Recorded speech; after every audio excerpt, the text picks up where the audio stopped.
Όθωνας Μιχαήλ, και θα δώσουμε συνέχεια στη συζήτηση η οποία ξεκινήσαμε την προηγούμενη εβδομάδα με τα παράσιτα στον οργανισμό του ανθρώπου, και θα το εξειδικεύσουμε σήμερα, θα εξειδικεύσουμε τη σημερινή κουβέντα μιλώντας σχετικά με τον εχινόκοκο.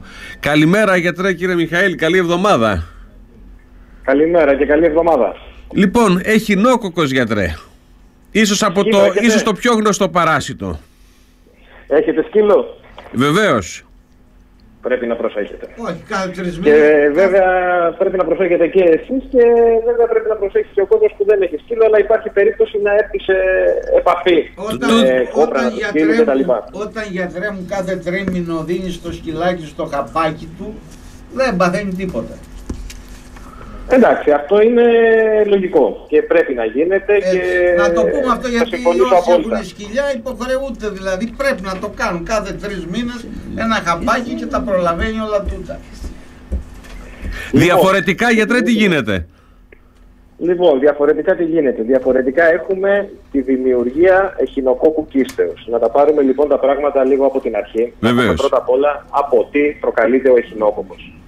Ο εχινόκοκκος είναι ένα σκουλίκι, ένα παράσιτο, έτσι, το οποίο βρίσκεται στα κόπρανα του σκύλου, και όχι μόνο του σκύλου, εδώ χωρίζονται σε 2 κατηγορίες. Είναι δηλαδή σε κόπρανα σαρκοφάγων ζώων, έτσι, που αποτελούν τους κύριους ξενιστές. Είναι αυτά δηλαδή που έχουν το παράσιτο, το παράγουν.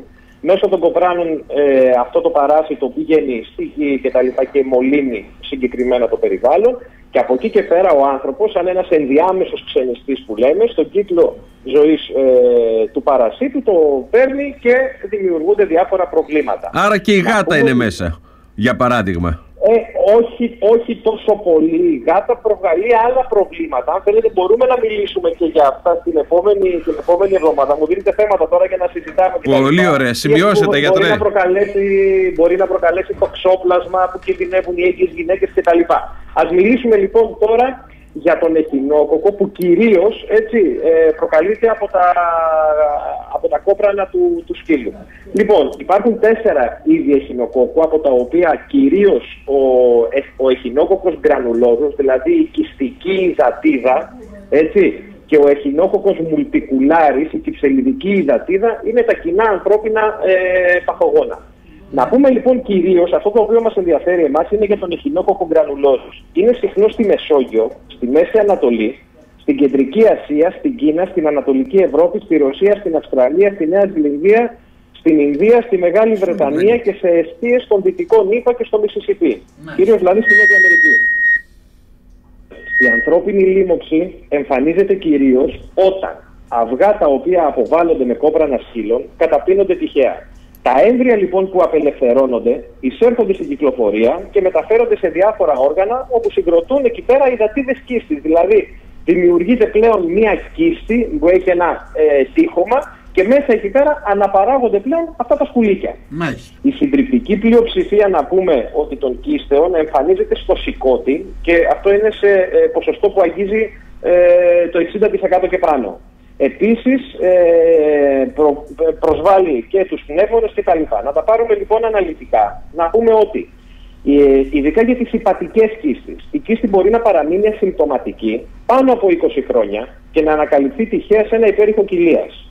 Συμπτώματα όμως όπως είναι ο πόνος δεξιά στην κοιλιά επάνω ψηλά, δηλαδή κατά το θώρακα, ναυτία, έμετος, συνήθως δεν υπάρχουν όταν η κίστη έχει μέγεθος κάτω από τα 10 εκατοστά. Άρα λοιπόν έχουμε και περιπτώσεις, κυρίως δηλαδή μέχρι να ανακαλυφθεί τυχαία σε ένα έβριμα ή μέχρι να δώσει έντονη συμπτωματολογία, όπου κάποιος πάσχει, έχει δηλαδή μια εχινόκοκκο κίστη, αλλά δεν έχει αυτά τα συμπτώματα. Και αυτό κυρίως γίνεται όταν είναι κάτω από 10 εκατοστά. Όταν όμως αρχίσει αυτή η κίστη και αυξάνεται, και πώς αυξάνεται? Επειδή τα σκουλικάκια αυτά, τα παράσιτα, αναπαράγονται μέσα σε αυτή την κίστη. Ναι. Αρχίζει λοιπόν και μεγαλώνει σε μέγεθος, με αποτέλεσμα να δημιουργούνται πιεστικά φαινόμενα, να αρχίσει δηλαδή να πιέζει τις παρακείμενες ανατομικές δομές. Και αυτά μπορεί να είναι τα αγκία, μπορεί να είναι τα κολαγία κτλ. Σαν βασικά συμπτώματα λοιπόν στις ηπατικές κίστης, αυτό το οποίο έχουμε είναι ότι μπορεί να παρουσιαστεί απόφραξη των χοληφόρων, συνεπώς ίκτερος. Αυτό το κυτρίνισμα λοιπόν που κάνει ο άνθρωπος ο λεγόμενος ίκτερος. Αυτό φαντάζομαι ότι πολλοί το γνωρίζουν, που ξυπνάς ένα πρωί και είσαι ολόκληρος κίτρινος. Τώρα, αν η κίστη αυτή σπάσει ευνηδίως, μπορεί να προκαλέσει άμεσα αναφυλαξία και θάνατο. Γι' αυτό λοιπόν λέμε ότι είναι μια πάρα πολύ βαριά νόσος, η οποία χρειάζεται ιδιαίτερη προσοχή.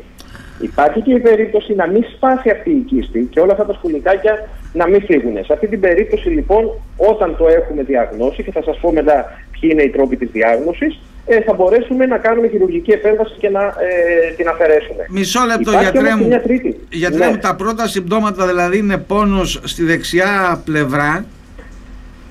Έτσι είπατε, κάτω από το στήθος. Ναι.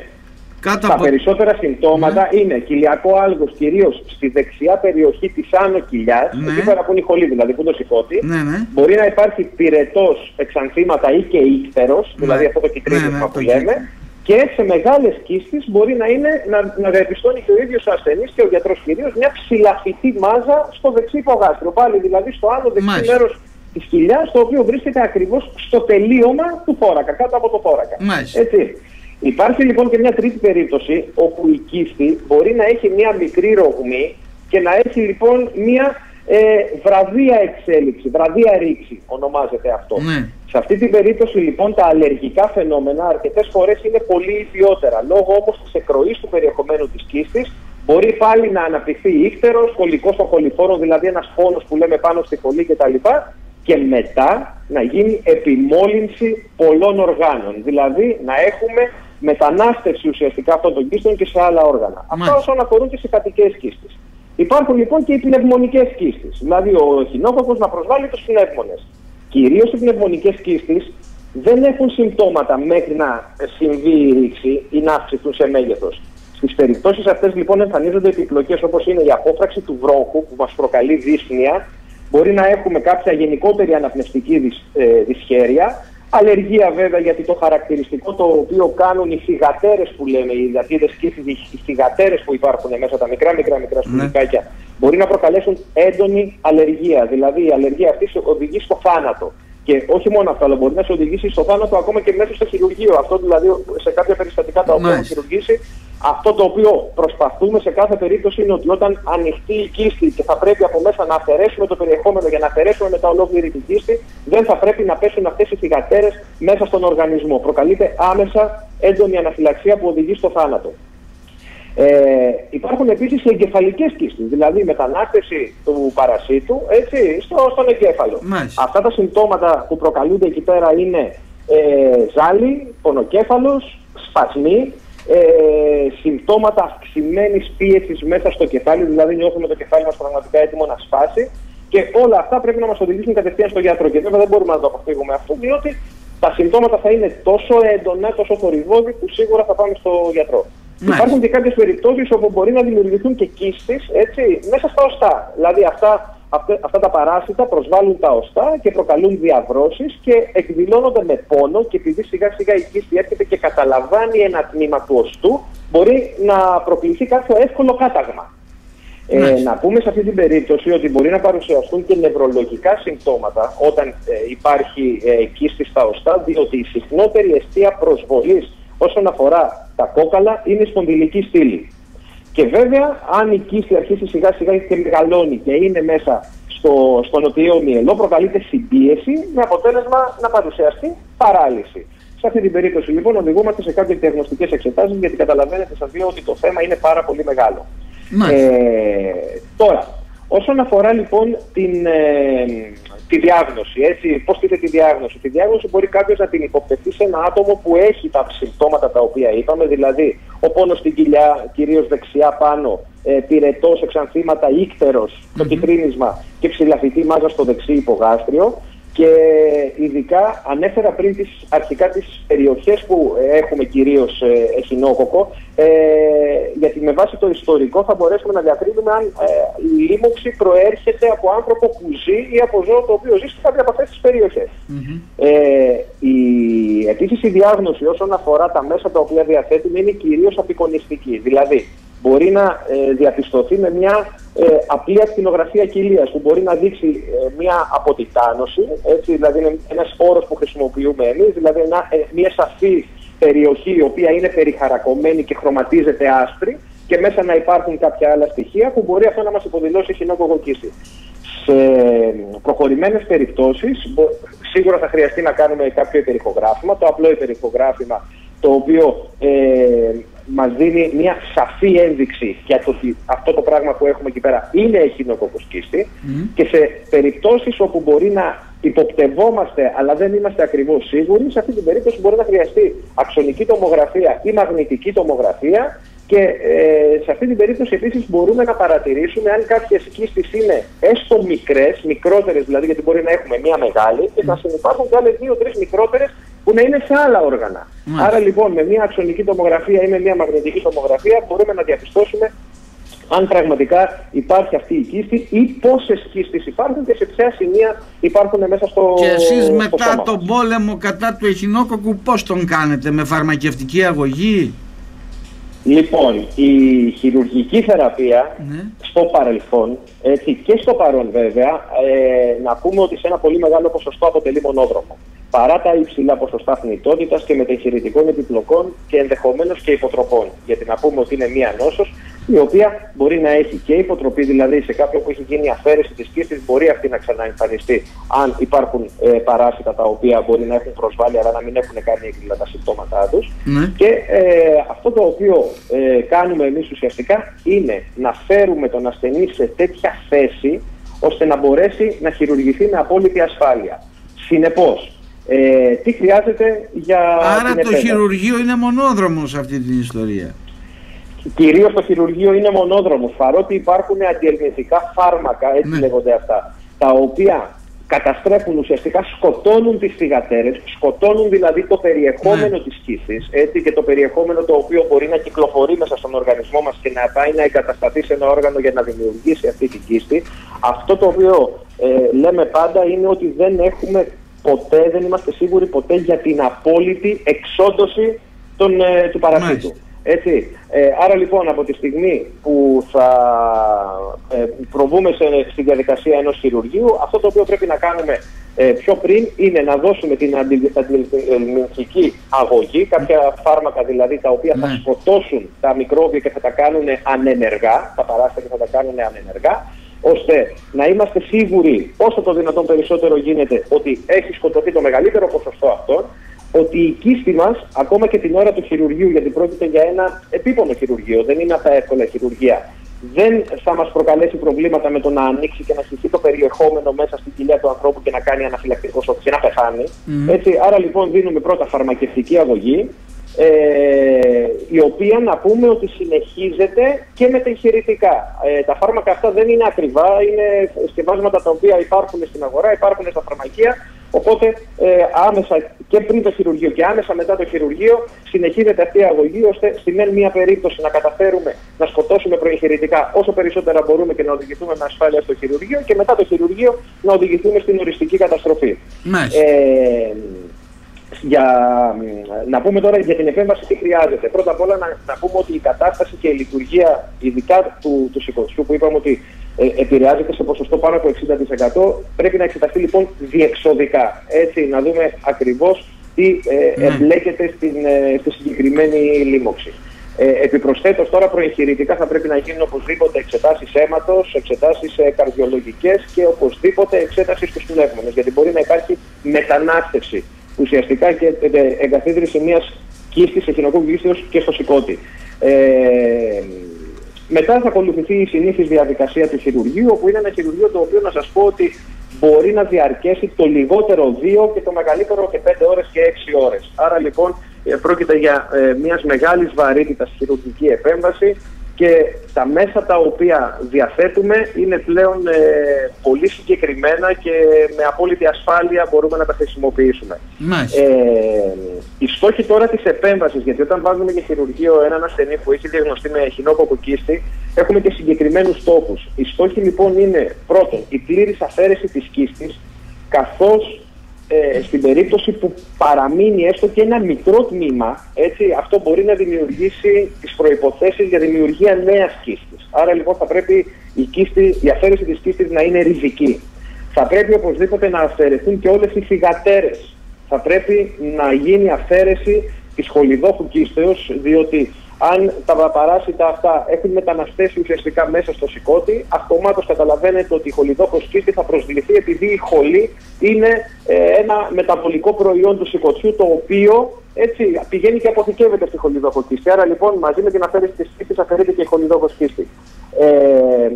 Μετάγγιση, να πούμε, επειδή πρόκειται για μια επέμβαση η οποία μπορεί να είναι και ιδιαίτερα αιματηρή, μπορεί να χρειαστεί. Άρα λοιπόν, αν κάποιος έχει διαγνωστεί με αυτό και θα οδηγηθεί στο χειρουργείο, θα πρέπει να έχει έτοιμες και κάποιες φιάλες αίματος, προκειμένου αν χρειαστεί να του χορηγηθούν στο χειρουργείο. Και αν τώρα μιλήσουμε για τις επιπλοκές, η κυριότερη επιπλοκή βέβαια κατά τη διάρκεια της επέμβασης είναι είτε η αιμορραγία, είτε η αναφυλαξία, δηλαδή το να πέσουν μέσα στην κοιλιά περιεχόμενο της κίστης, να πέσουν δηλαδή οι θυγατέρες και να ξαναναπτυχθούν. Σε αυτή την περίπτωση όχι να αναπτυχθεί. Εκεί πέρα κινδυνεύει άμεσα ο ασθενής να κάνει αλλεργικό σοκ, να πεθάνει την ώρα του χειρουργείου. Έτσι, γι' αυτό και πολύ δύσκολα, γιατρέ, πολύ δύσκολα τα πράγματα. Εγώ είχα την αίσθηση ότι είναι ευκολότερα τώρα με τον εχινόκοκο. Δεν είναι καθόλου εύκολα. Δεν είναι καθόλου. Και γι' αυτό και είπα σήμερα να συζητήσουμε γι' αυτό, γιατί ειδικά για τον εχινόκοκο τα πράγματα δεν είναι εύκολα. Μπορεί να εξελιχθούν σε πάρα πολύ σοβαρά. Μπορεί να οδηγήσουν στο θάνατο. Έτσι. Λοιπόν, μετά την επέμβαση, να πούμε και μετά στο τέλος θα μιλήσουμε για την προφύλαξη. Έτσι. Μετά την επέμβαση, τι πρέπει να προσέχει κάποιος? Εφόσον έχουν πάει λοιπόν όλα καλά, να πούμε ότι μπορεί ο ασθενής πλέον να περπατάει όσο θέλει, να ανεβαίνει σκάλες κτλ. Να ακολουθήσει ενδεχομένως μια συγκεκριμένη δίαιτα. Δεν υπάρχει πρόβλημα με το μπάνιο και με τις καθημερινές δραστηριότητες. Και βέβαια να μπαίνει σε έναν προληπτικό έλεγχο πλέον για τα επόμενα 2 χρόνια, με ανατακτά χρονικά διαστήματα, κυρίως δηλαδή τετραμήνου, εξαμήνου, καινούργιες εξετάσεις για το ενδεχόμενο δημιουργίας κι άλλων εχινοκόκκων κίστων μέσα στο σώμα του. Όσον αφορά την πρόληψη. Για την πρόληψη λοιπόν θα πω κάποια πράγματα τα οποία μπορεί να φαίνονται λίγο χοντροκομμένα κτλ. Αλλά αν κάποιος ακολουθεί τις συστάσεις γενικότερα που δίνουμε για δηλαδή τα φάρμακα τα οποία είπατε κτλ, δεν θα υπάρχει πρόβλημα. Άρα λοιπόν γενικά μπορούμε να πούμε ότι να μην έχουμε ζώα τέτοια μέσα στο δωμάτιο, αλλά σε δικό τους χώρο. Όσο αυτό μπορεί να είναι δυνατόν. Αν όμως ακολουθείτε η αγωγή αυτή, η προληπτική δηλαδή θεραπεία, η οποία δίνεται στους σκύλους κυρίως, έτσι, με το χαπάκι αυτό το τρίμηνο κτλ, τότε δεν υπάρχει και πρόβλημα. Αν υπάρχει συναναστροφή γενικότερα με ζώα τα οποία δεν γνωρίζουμε το ιατρικό τους ιστορικό ή την αγωγή, είναι αγνώστο ας πούμε προέλευσης, έτσι, κάθε φορά που θα ερχόμαστε σε επαφή θα πρέπει μετά αμέσως να αλλάζουμε ρούχα και να καθαριζόμαστε πολύ καλά μετά τη συναναστροφή με αυτά τα ζώα. Όπως επίσης μετά από τη συναναστροφή με τα ζώα θα πρέπει να πλένουμε πολύ καλά τα χέρια μας και πριν το φαγητό, και η διάρκεια του πλυσίματος θα πρέπει να είναι πάνω από 20 δευτερόλεπτα. Και αυτό έχει τεκμηριωθεί, διότι είναι το χρονικό διάστημα στο τρεχούμενο νερό και πλύση με σαπούνι, όπου μπορεί να αποβληθεί οριστικά, να φύγει δηλαδή από την επιφάνεια του δέρματος, της φαλάμης μας κτλ. Το παράσιτο. Εδώ να πω τώρα ότι ειδικά για παιδιά κτλ. Που συνήθως βρίσκουν διάφορα ζωάκια, τα χαϊδεύουν κτλ. Δεν θα πρέπει να αφήνουμε το πρόσωπο να έρχεται σε επαφή με τα ζώα. Έτσι, δηλαδή να πρέπει να αποφεύγουμε φιλιά γενικότερα, εναγκαλισμούς κτλ. Και βέβαια μετά τα άπλυτα χέρια δεν θα πρέπει να τα βάζουμε στο πρόσωπο. Αυτό είναι καλό να το πούμε δηλαδή στα παιδάκια τα οποία χαϊδεύουν σκυλάκια, ιστορίες κτλ. Οπότε είναι ένας βασικός τρόπος προφύλαξης. Τώρα, θα πρέπει να υπάρχει σαφώς συνεννόηση με τον κτηνίατρο για προφυλακτική θεραπεία οικώση των σκύλων, έτσι, αν διαμένουμε σε ενδυμική περιοχή, και επειδή η Μεσόγειος είναι μια ενδυμική περιοχή, αυτό βέβαια το πρόγραμμα του εμβολιασμού και της θεραπείας, καλό θα είναι να υπάρχει και η συνεννόηση με τον κτηνίατρο. Και το βασικότερο, και το αφήνω για το τέλος, είναι ότι θα πρέπει να υπάρχει επαρκής πλύση των φρούτων και των λαχανικών. διότι όλα τα φρούτα και τα λαχανικά τα οποία βρίσκονται στο έδαφος, υπάρχει ο κίνδυνος, ακόμα και από τα σκυλιά τα οποία δεν τα έχουμε στο σπίτι μας και είναι στους δρόμους κτλ., να έχουν το παράσιτο, γιατί καταλαβαίνετε ότι δεν έχουν μπει σε κάποιο πρόγραμμα εμβολιασμού ή προληπτικής θεραπείας. Έτσι. Οπότε μπορεί μέσω των κοπράνων των σκύλων να επιμολυνθούν τα φρούτα και τα λαχανικά που βρίσκονται στο έδαφος και συνεπώς χρειάζεται επαρκής πλήση και ιδιαίτερη προσοχή. Είπαμε ότι είναι ένα πολύ σοβαρό πρόβλημα, έτσι, και ιδιαίτερα επικίνδυνο χειρουργείο και επικίνδυνο βέβαια για τον ίδιο τον ασθενή, που σε καμία περίπτωση δεν θα θέλαμε να συμβεί κάτι μοιραίο. Πολύ δύσκολα τα πράγματα με τον εχινόκοκο, λοιπόν, να τα έχουμε υπόψη μας. Γιατρέ μου, σας ευχαριστούμε πάρα πολύ για αυτή τη Δευτέρα, θα τα πούμε την επόμενη. Θα μιλήσουμε για τις γάτες την επόμενη φορά. Πολύ ωραία. Και το τοξόπλασμα, καλά το είπατε, γιατρέ. Ναι. Ευχαριστούμε. Λοιπόν, να είστε καλά, ευχαριστώ.